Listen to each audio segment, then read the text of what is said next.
এফডিসিতে চলছে শিল্পী সমিতি নির্বাচন। শেষ মুহূর্তেও ৫৭৩ ভোটারের মন জয়ের চেষ্টা করছেন উভয় পরিষদের ৪২ প্রার্থী। সেখানে আছেন সহকর্মী সাজেদা সুইটি। বিস্তারিত জানতে সরাসরি যুক্ত হচ্ছি তার সঙ্গে।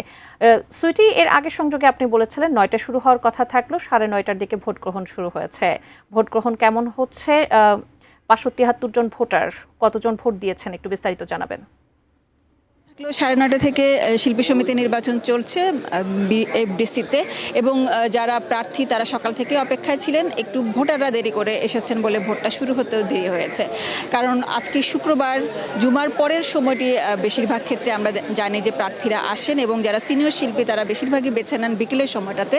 যেহেতু ৬টা ৬:৩০ পর্যন্ত ভোট গ্রহণ চলবে, সে কারণে তারা শেষবেলাতে আসেন, এবং যে ভোটের পরেও যে একটা অপেক্ষার সময় থাকে ফলাফল জানার জন্য, সেই সময়টিতে সবার দেখা একটা ভালো মিলন মেলার পরিবেশ তৈরি হয়। সে কারণে তারা অনেকে একটু দেরি করে আসেন। তারপরও আনন্দমুখর পরিবেশে ভোট গ্রহণ চলছে। এখানে বাদ্যযন্ত্র আছে, পালকির ব্যবহার আছে। মোট কথা সবার সাথে সবার যে দেখা হওয়ার একটা ভালো সুযোগ তৈরি হয়, একে অন্যের সাথে মত বিনিময় বা অনেকদিন পরে দেখা পূর্ণ করার যে একটা সুযোগ তৈরি হয়, সেটি আমরা দেখতে পাচ্ছি। এখানে জয় চৌধুরী আছেন, তিনি আমি একটু যদি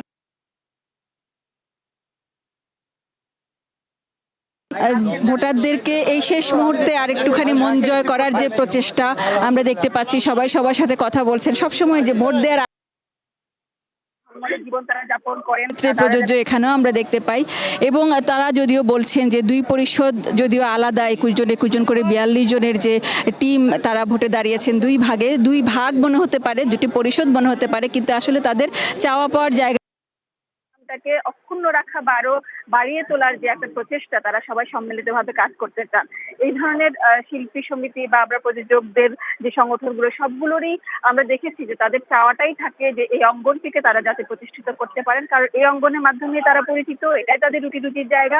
এবং শুধুমাত্র শেষ বয়সে গিয়ে তাদেরকে যেন কোন রকমের বাজে পরিস্থিতিতে পড়তে না হয়, সব মিলিয়ে তারা একটা ভালো পরিবেশ চান। বিশেষ করে এখন নতুন সরকার এসেছে, এই সরকারের ৪ মাস পেরিয়ে তারা যতটুকু বলছেন যে এই সরকার সংস্কৃতি বান্ধব, তাদের সাথে কাজ করার ব্যাপারে উৎসাহ আছে এই শিল্পীদের। তারা বলছেন যে তাদের যে চাওয়া পাওয়ার জায়গাগুলো আছে, সরকারের সাথে কথাবার্তা বলে ব্যাপারগুলোকে আরো একটা সুন্দর অবস্থানে নেওয়া সম্ভব হবে বলে এনারা প্রত্যাশা রাখছেন।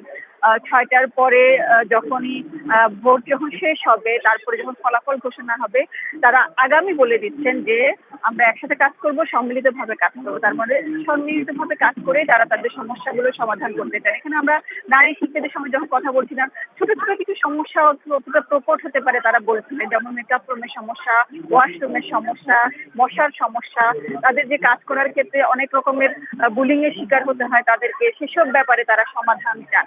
যেগুলো তাদের আসলে একদিন অধিকারের পর্যায়ে পড়ে, সেগুলোই তাদের এখনো সুপ্রতিষ্ঠিত তাদেরকে করতে হবে, যাতে করে তাদের কাজের পরিবেশটা ভালোভাবে তারা নিশ্চিত করতে পারেন। সেটাই তাদের কাছে প্রত্যাশা রাখছেন যারা এখানে এখন প্রার্থী হিসেবে আছেন।